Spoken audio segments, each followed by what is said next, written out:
అప్పుడు పీఠంలో మహాస్వామి కూర్చునుండగా ఒక ఆవిడ బిక్కు బిక్కుమంటూ కన్నుల నీరు పెట్టుకుని కళ్ళొత్తుకుంటూ వరుస క్రమంలో వస్తోంది. స్వామి చేత్తో ఇంత కుంకం తీసి ఆవిడ చేతిలో వేశారు.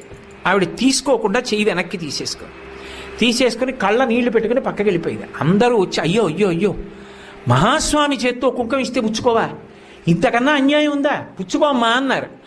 ఆవిడంది కాదు, నా భర్త మరణించాడు, ఆయన శరీరం కూడా లభించలేదు, అటువంటి వాడికి ఉత్తరక్రియలు ఎలా చెయ్యాలని అడగడానికి వచ్చాను భర్త మీద ప్రేమతో, నాకు కుంకం ఏమిటండి.